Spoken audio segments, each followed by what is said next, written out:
Introduction. In the Swiss canton of St. Gallen, near the northern banks of Lake Zurich, is a village named Bohlingen. In 1922, the psychiatrist Carl Jung chose this spot to begin building a retreat. He began with a basic 2-story stone house he called the Tower. After returning from a trip to India, where he observed the practice of adding meditation rooms to homes, he expanded the complex to include a private office. In my retiring room I am by myself, Jung said of the space. I keep the key with me all the time. No one else is allowed in there except with my permission.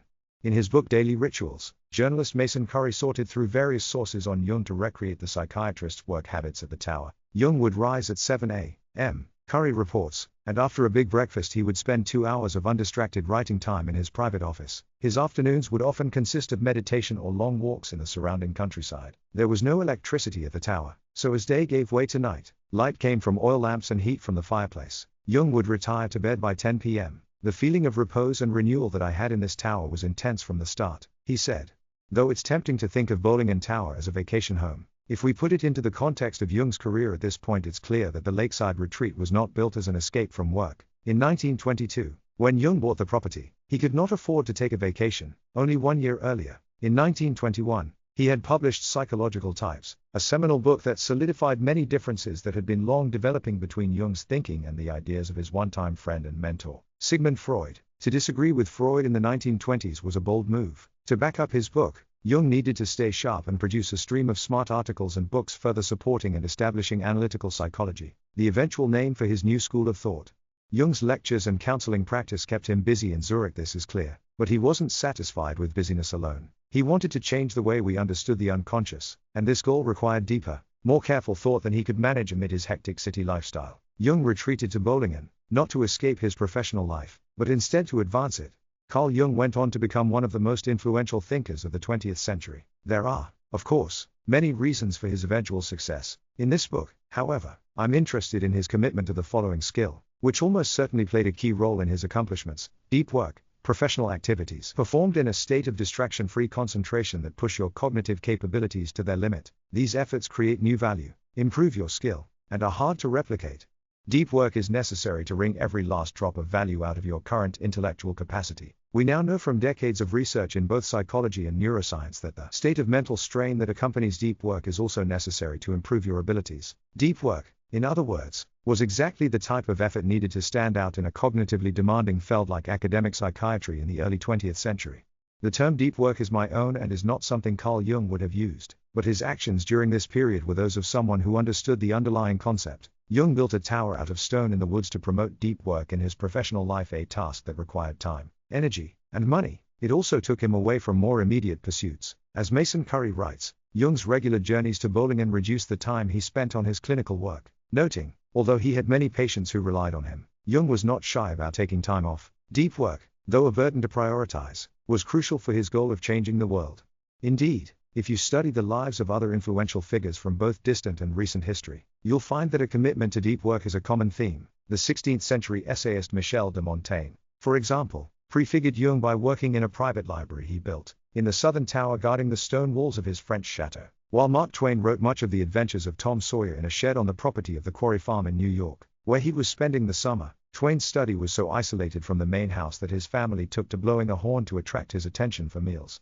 Moving forward in history, consider the screenwriter and director Woody Allen. In the 44-year period between 1969 and 2013, Woody Allen wrote and directed 44 films that received 23 Academy Award nominations, an absurd rate of artistic productivity. Throughout this period, Allen never owned a computer, instead completing all his writing, free from electronic distraction, on a German Olympia SM3 manual typewriter. Allen is joined in his rejection of computers by Peter Higgs, a theoretical physicist who performs his work in such disconnected isolation that journalists couldn't find him after it was announced he had won the Nobel Prize. J.K. Rowling, on the other hand, does use a computer, but was famously absent from social media during the writing of her Harry Potter novels, even though this period coincided with the rise of the technology and its popularity among media figures. Rowling's staff finally started a Twitter account in her name in the fall of 2009, as she was working on The Casual Vacancy, and for the first year and a half her only tweet read, "This is the real me, but you won't be hearing from me often, I am afraid, as pen and paper is my priority at the moment." Deep work, of course, is not limited to the historical or technophobic. Microsoft CEO Bill Gates famously conducted Think Weeks twice a year, during which he would isolate himself, often in a lakeside cottage, to do nothing but read and think big thoughts. It was during a 1995 Think Week that Gates wrote his famous Internet tidal wave memo that turned Microsoft's attention to an upstart company called Netscape Communications. And in an ironic twist, Neil Stephenson, the acclaimed cyberpunk author who helped form our popular conception of the Internet age, is near impossible to reach electronically. His website offers no email address and features an essay about why he is purposefully bad at using social media. Here's how he once explained the omission: if I organize my life in such a way that I get lots of long, consecutive, uninterrupted time chunks, I can write novels. If I instead get interrupted a lot, what replaces it? Instead of a novel that will be around for a long time, there is a bunch of email messages that I have sent out to individual persons. The ubiquity of deep work among influential individuals is important to emphasize because it stands in sharp contrast to the behavior of most modern knowledge workers, a group that's rapidly forgetting the value of going deep.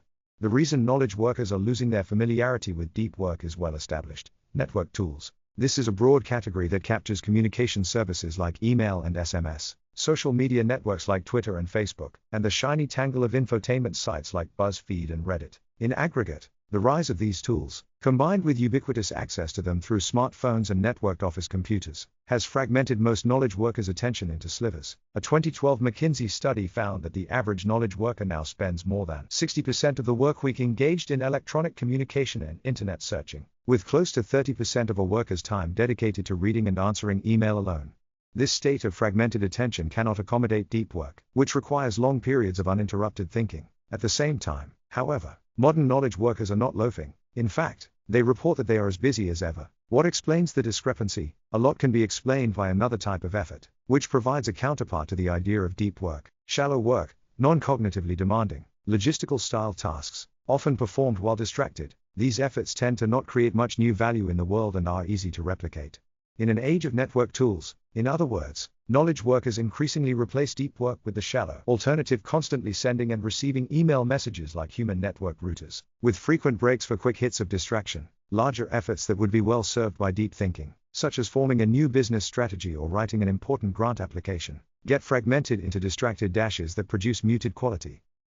To make matters worse for depth, there's increasing evidence that this shift toward the shallow is not a choice that can be easily reversed. Spend enough time in a state of frenetic shallowness and you permanently reduce your capacity to perform deep work. What the net seems to be doing is chipping away my capacity for concentration and contemplation, admitted journalist Nicholas Carr, in an off-cited 2008 Atlantic article. And I'm not the only one. Carr expanded this argument into a book, The Shallows, which became a finalist for the Pulitzer Prize. To write The Shallows, appropriately enough, Carr had to move to a cabin and forcibly disconnect. The idea that network tools are pushing our work from the deep toward the shallow is not new. The Shallows was just the first in a series of recent books to examine the Internet's effect on our brains and work habits. These subsequent titles include William Powers's Hamlet's Blackberry, John Freeman's The Tyranny of Email, and Alex Soo-Jung Kin Pang's The Distraction Addiction, all of which agree, more or less, that network tools are distracting us from work that requires unbroken concentration, while simultaneously degrading our capacity to remain focused. Given this existing body of evidence, I will not spend more time in this book trying to establish this point. We can, I hope, stipulate that network tools negatively impact deep work. I'll also sidestep any grand arguments about the long-term societal consequence of this shift, as such arguments tend to open impassable rifts. On one side of the debate are techno-skeptics like Jaron Lanier and John Freeman, who suspect that many of these tools, at least in their current state, damage society, while on the other side techno-optimists like Clive Thompson argue that they're changing society, for sure, but in ways that'll make us better off. Google, for example, might reduce our memory, but we no longer need good memories, as in the moment we can now search for anything we need to know.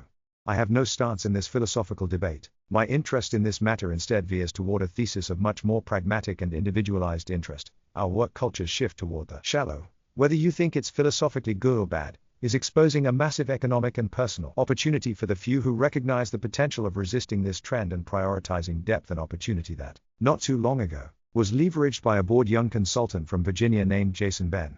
There are many ways to discover that you're not valuable in our economy. For Jason Ben, the lesson was made clear when he realized, not long after taking a job as a financial consultant, that the vast majority of his work responsibilities could be automated by a kludged-together Excel script. The firm that hired Ben produced reports for banks involved in complex deals. It was about as interesting as it sounds. Ben joked in one of our interviews. The report creation process required hours of manual manipulation of data in a series of Excel spreadsheets. When he first arrived, It took Ben up to 6 hours per report to finish this stage. The most efficient veterans of the firm could complete this task in around half the time. This didn't sit well with Ben. The way it was taught to me, the process seemed clunky and manually intensive. Ben recalls, he knew that Excel has a feature called macros that allows users to automate common tasks. Ben read articles on the topic and soon put together a new worksheet, wired up with a series of these macros that could take the 6-hour process of manual data manipulation and replace it. Essentially, with a button click, a report writing process that originally took him a full workday could now be reduced to less than an hour. Ben is a smart guy. He graduated from an elite college, the University of Virginia, with a degree in economics, and like many in his situation, he had ambitions for his career. It didn't take him long to realize that these ambitions would be thwarted so long as his main professional skills could be captured in an Excel macro. He decided, therefore, he needed to increase his value to the world. After a period of research, Ben reached a conclusion. He declared to his family, quit his job as a human spreadsheet and become a computer programmer. As is often the case with such grand plans, however, there was a hitch. Ben had no idea how to write code. As a computer scientist, I can confirm an obvious point: programming computers is hard. Most new developers dedicate a 4-year college education to learning the ropes before their first job, and even then, competition for the best spots is fierce. Ben didn't have this time. After his Excel epiphany, he quit his job at the financial firm and moved home to prepare for his next step. His parents were happy he had a plan, but they weren't happy about the idea that this return home might be long-term. Ben needed to learn a hard skill, and needed to do so fast. It's here that Ben ran into the same problem that holds back many knowledge workers from navigating into more explosive career trajectories. Learning something complex like computer programming requires intense, uninterrupted concentration on cognitively demanding concepts, the type of concentration that drove Carl Jung to the woods surrounding Lake Zurich. This task, in other words, is an act of deep work. Most knowledge workers, however, as I argued earlier in this introduction, have lost their ability to perform deep work. Ben was no exception to this trend. I was always getting on the internet and checking my email. I couldn't stop myself. It was a compulsion, Ben said, describing himself during the period leading up to his quitting his finance job. To emphasize his difficulty with depth, Ben told me about a project that a supervisor at the finance firm once brought to him. They wanted me to write a business plan. He explained, Ben didn't know how to write a business plan, so he decided he would find and read 5 different existing plans, comparing and contrasting them to understand what was needed. This was a good idea, but Ben had a problem. I couldn't stay focused. There were days during this period, he now admits, when he spent almost every minute, 98% of my time, surfing the web. The business plan project, a chance to distinguish himself early in his career, fell to the wayside.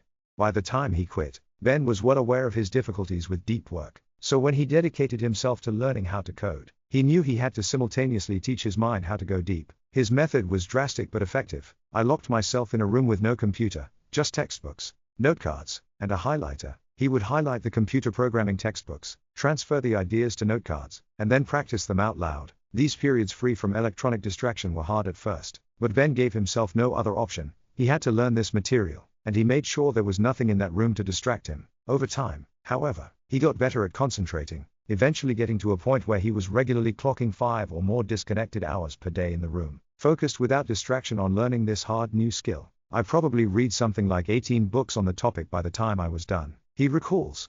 After 2 months locked away studying, Ben attended the notoriously difficult Dev Bootcamp, a 100-hour-a-week crash course in web application programming. While researching the program, Ben found a student with a PhD from Princeton who had described Dev as the hardest thing I've ever done in my life. Given both his preparation and his newly honed ability for deep work, Ben excelled. Some people show up not prepared, he said. They can't learn quickly. Only half the students who started the program with Ben ended up graduating on time. Ben not only graduated, but was also the top student in his class. The deep work paid off. Ben quickly landed a job as a developer at a San Francisco tech startup with $25 million in venture funding and its pick of employees. When Ben quit his job as a financial consultant, only half a year earlier, he was making $40,000 a year. His new job as a computer developer paid $100,000, an amount that can continue to grow, essentially without limit in the Silicon Valley market, along with his skill level. When I last spoke with Ben, he was thriving in his new position, a newfound devotee of deep work. He rented an apartment across the street from his office, allowing him to show up early in the morning before anyone else arrived and work without distraction. On good days, I can get in 4 hours of focus before the first meeting, he told me, then maybe another 3 to 4 hours in the afternoon. And I do mean focus, no email, no hacker news, or website popular among tech types, just programming. For someone who admitted to sometimes spending up to 98% of his day in his old job surfing the web, Jason Ben's transformation is nothing short of astonishing. Jason Ben's story highlights a crucial lesson. Deep work is not some nostalgic affectation of writers and early 20th century philosophers. It's instead a skill that has great value today. There are two reasons for this value. The first has to do with learning. We have an information economy that's dependent on complex systems that change rapidly. Some of the computer languages Ben learned, for example, didn't exist 10 years ago and will likely be outdated 10 years from now. Similarly, someone coming up in the field of marketing in the 1990s probably had no idea that today they'd need to master digital analytics to remain valuable in our economy. Therefore, you must master the art of quickly learning complicated things. This task requires deep work. If you don't cultivate this ability, you're likely to fall behind as technology advances. The second reason that deep work is valuable is because the impacts of the digital network revolution cut both ways. If you can create something useful, its reachable audience, e.g., employers or customers, is essentially limitless, which greatly magnifies your reward. On the other hand, if what you're producing is mediocre, then you're in trouble, as it's too easy for your audience to find a better alternative online. Whether you're a computer programmer, writer, marketer, consultant, or entrepreneur, your situation has become similar to Jung trying to outwit Freud, or Jason Ben trying to hold his own in a hot startup. To succeed, you have to produce the absolute best stuff you're capable of producing, a task that requires depth. The growing necessity of deep work is new. In an industrial economy, there was a small skilled labor and professional class for which deep work was crucial, but most workers could do just fine without ever cultivating an ability to concentrate without distraction. They were paid to crank widgets and not much about their job would change in the decades they kept it. But as we shift to an information economy, more and more of our population are knowledge workers, and deep work is becoming a key currency even if most haven't yet recognized this reality. Deep work is not, in other words, an old-fashioned skill falling into irrelevance. It's instead a crucial ability for anyone looking to move ahead in a globally competitive information economy that tends to chew up and spit out those who aren't earning their keep. The real rewards are reserved not for those who are comfortable using Facebook, a shallow task, easily replicated, but instead for those who are comfortable building the innovative distributed systems that run the service, a decidedly deep task, hard to replicate. Deep work is so important that we might consider it, to use the phrasing of business writer Eric Barker, the superpower of the 21st century. We have now seen two strands of thought, one about the increasing scarcity of deep work and the other about its increasing value, which we can combine into the idea that provides the foundation for everything that follows in this book. The deep work hypothesis. The ability to perform deep work is becoming increasingly rare at exactly the same time it is becoming increasingly valuable in our economy. As a consequence, the few who cultivate this skill, and then make it the core of their working life, will thrive. This book has two goals, pursued in two parts. The first, tackled in part 1, is to convince you that the deep work hypothesis is true. The second, tackled in part 2, is to teach you how to take advantage of this reality by training your brain and transforming your work habits to place deep work at the core of your professional life. Before diving into these details, however, I'll take a moment to explain how I became such a devotee of depth. I've spent the past decade cultivating my own ability to concentrate on hard things. To understand the origins of this interest, it helps to know that I'm a theoretical computer scientist who performed my doctoral training in MIT's famed Theory of Computation group, a professional setting where the ability to focus is considered a crucial occupational skill. During these years, I shared a graduate student office down the hall from a MacArthur Genius Grant winner, a professor who was hired at MIT before he was old enough to legally drink. It wasn't uncommon to find this theoretician sitting in the common space, staring at markings on a whiteboard, with a group of visiting scholars arrayed around him, also sitting quietly and staring. This could go on for hours. I'd go to lunch, I'd come back still staring. This particular professor is hard to reach. He's not on Twitter, and if he doesn't know you, he's unlikely to respond to your email. Last year he published 16 papers. This type of fierce concentration permeated the atmosphere during my student years. Not surprisingly, I soon developed a similar commitment to depth. To the chagrin of both my friends and the various publicists I've worked with on my books, I've never had a Facebook or Twitter account, or any other social media presence outside of a blog. I don't web surf and get most of my news from my home-delivered Washington Post and NPR. I'm also generally hard to reach. My author website doesn't provide a personal email address, and I didn't own my first smartphone until 2012, when my pregnant wife gave me an ultimatum: you have to have a phone that works before our son is born. On the other hand, my commitment to depth has rewarded me. In the 10-year period following my college graduation, I published 4 books, earned a PhD, wrote peer-reviewed academic papers at a high rate, and was hired as a tenure-track professor at Georgetown University. I maintained this voluminous production while rarely working past 5 or 6 p.m. during the work week. This compressed schedule is possible because I've invested significant effort to minimize the shallow in my life while making sure I get the most out of the time this frees up. I build my days around a core of carefully chosen deep work, with the shallow activities I absolutely cannot avoid batched into smaller bursts at the peripheries of my schedule, 3 to 4 hours a day, 5 days a week, of uninterrupted and carefully directed concentration, it turns out, can produce a lot of valuable output.